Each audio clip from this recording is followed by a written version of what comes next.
সূরা আল বাকারার প্রথম দিকের আয়াতগুলো 1-5 আপনি সম্ভবত খুঁজছেন, কারণ সূরা আল বাকারার 40 থেকে 50 নম্বর আয়াতগুলো সাধারণত বনি ইসরাইলকে সম্বোধন করে নাজিল হয়েছে।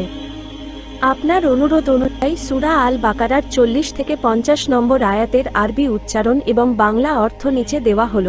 সূরা আল বাকারা 40-50 নম্বর আয়াত 40।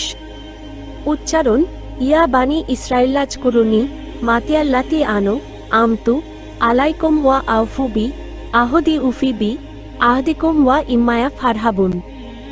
অর্থ: হে বনি ইসরাইল, তোমরা স্মরণ করো আমার সেই নিয়ামত যা আমি তোমাদের দান করেছি। তোমরা আমার সাথে কৃত অঙ্গীকার পূর্ণ করো, আমিও তোমাদের সাথে কৃত অঙ্গীকার পূর্ণ করব। আর তোমরা আমাকেই ভয় করো। 41। উচ্চারণ: ওয়া আমেনু বিমা আনজালতু মুসাদ্দিকাল লিমা মা আকুম ওয়ালা তাকুনু আওয়ালা কাফিরিম বিহি ওয়ালা তাশতারু বি আয়াতি সামানান কলিলাও ওয়া ইম্মায়া ফাত্তাকুন। অর্থ: এবং আমি যা নাজিল করেছি কুরআন, তার ওপর ঈমান আনো, যা তোমাদের কাছে বিদ্যমান কিতাবের সত্যায়নকারী। তোমরা একে অস্বীকারীদের মধ্যে প্রথম হয় না এবং আমার আয়াতগুলোর বিনিময়ে সামান্য মূল্য নিও না। আর আমাকেই ভয় করো। 42। উচ্চারণ: ওয়ালা তালবিসুল হাক্কা বিল বাতিলি ওয়াতাকতুমুল হাক্কা ওয়া আনতুম তা লামুন। অর্থ: তোমরা সত্যকে মিথ্যার সাথে মিশিয়ে ফেলো না এবং জেনে শুনে সত্য গোপন করো না। 43। উচ্চারণ: ওয়া আকিমুস সালাতা ওয়া আতুও জাকাতা ওয়ার্কা একক উদ্ধৃতি চিহ্ন দীর্ঘ উ কার মা আর রাকি ইন। অর্থ: তোমরা সালাত কায়েম করো, জাকাত দাও এবং রুকুকারীদের সাথে রুকু করো। 44। উচ্চারণ: আতামুরুনান নাসাল বিররি ওয়া তানসাউনা আনফুসাকুম ওয়া আনতুম তাতলুনাল কিতাব আফালাতা কিলুন। অর্থ: তোমরা কি মানুষকে ভালো কাজের আদেশ করো আর নিজেদের কথা ভুলে যাও, অথচ তোমরা কিতাব পাঠ করো, তবুও কি তোমরা বোঝো না? 45। উচ্চারণ: ওয়াস্তা ইনু বিস সাবরি ওয়াস সালাহ ওয়া ইন্নাহা লাকাবিরাতুন ইল্লা আলাল খাসি ইন।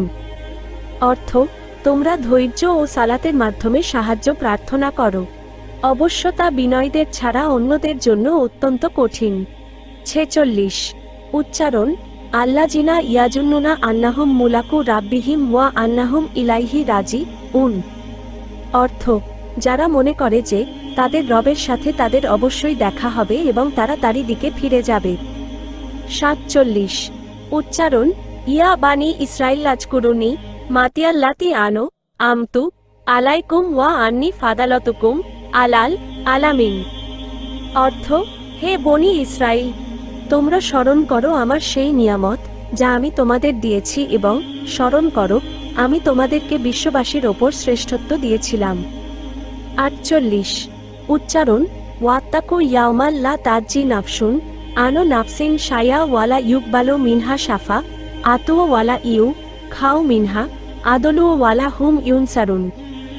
অর্থ: আর তোমরা ভয় করো সেই দিনকে যখন কোনো ব্যক্তি কারো কাজে আসবে না, কারো সুপারিশ গ্রহণ করা হবে না, কোনো বিনিময় নেওয়া হবে না এবং তাদের কোনো সাহায্য করা হবে না। 49। উচ্চারণ: ওয়াইও নাজ্জাইমাকুম মিন আলিফির আওনা ইয়াছমুনাকুম শুয়াল আজাব ইউয়াব বিহুনা আবনাকুম ওয়া ইয়াস্তাহায়না নিশায়কুম ওয়াফি জালিকুম বালাউ মির রাব্বিকুম আজিম।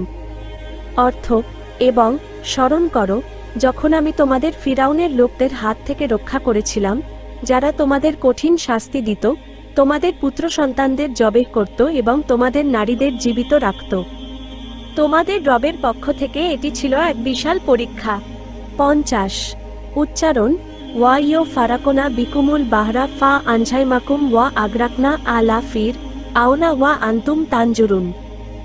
অর্থ: এবং স্মরণ করো যখন আমি তোমাদের জন্য সাগর দ্বিখণ্ডিত করেছিলাম, তারপর তোমাদের রক্ষা করেছিলাম এবং তোমাদের চোখের সামনেই ফিরাউনের লোকদের ডুবিয়ে মেরেছিলাম। আশা করি এটি আপনার কাজে লাগবে। অন্য কোনো আয়াত বা অন্য কোনো বিষয়ে জানার থাকলে নির্দ্বিধায় বলতে পারেন।